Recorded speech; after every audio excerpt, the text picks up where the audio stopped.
Iste mnohí z vás majú na svojich záhradkách jazierka. No a keďže zima neúprosne klope na dvere, treba jazierka zazimovať. Viac nám o tom porozpráva pani Rovná. Dobrý deň. Dobrý deň. Takže ako zazimovať jazierko? No, musíme ho zabezpečiť pred nadmerným opadom listov z listnatých stromov opadavých, buď položením nejakej sieťky nad hladinu jazierka, alebo tým, že tie listy vyťahujeme sieťkou ešte skorej, než sa ponoria. Čo by sa stalo, keby sme tie listy nevybrali?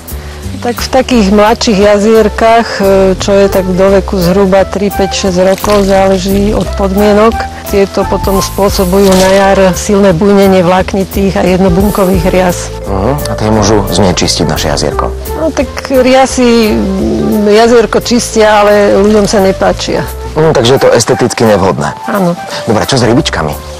Rybičky zostávajú v jazierku. Jazierko s rybičkami by malo mať hĺbku aspoň ten meter. No a aby sa nám neutrávili plynmi, ktoré vznikajú pri rozklade listov alebo aj odumretých vodných rastlín, tak musíme toto jazierko vzduchovať, aby sme tam zabezpečili tú výmenu plynov. Najlepšie to zabezpečíme vzduchovacím strojčekom, ktorý sa používa pre akvária, a hadičkou a vzduchovacím kameňom.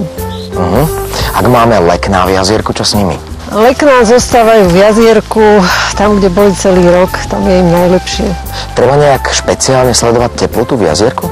Teplotu nie je nutné sledovať, vždy na dne nám sedí tá najťažšia 4-stupňová voda, ktorá je vlastne v jazierku v zime najteplejšia a v tej sa zdržujú aj rybky a smerom k hladine vlastne je tá voda stále chladnejšia, až sa mení postupne na ľad. Dobre, čo s motorčekom? Čerpadlo môžeme v jazierku ponechať, pokiaľ je v hĺbke väčšej ako 30 cm, pokiaľ je v menšej hĺbke, tak je nutné ho vybrať, aby nám ho ľad nepoškodil. Ale samozrejme musíme zazimovať a odstrániť teda od jazierka všetky vonkajšie filtre, či už prietokové alebo tlakové, pretože tie sú vystavené mrazu a sú z plastu.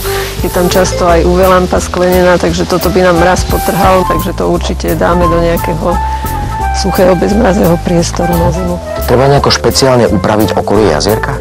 Tak musíme ostrihať tie vodné rastliny, ktoré nám cez zimu vlastne odumrú, pobrežné rastliny, ktoré trčia z vody, a takisto môžeme ostrihať listy aj leknám, pretože tiež je to vlastne potom zdroj živín pre riasy na jar. Pobrežné rastliny to môžeme ale urobiť až uprostred zimy, keď nám jazierko zamrzne a vytvorí sa taký ľad, po ktorom môžeme bezpečne chodiť, tak máme to strihanie najjednoduchšie a najpohodlnejšie.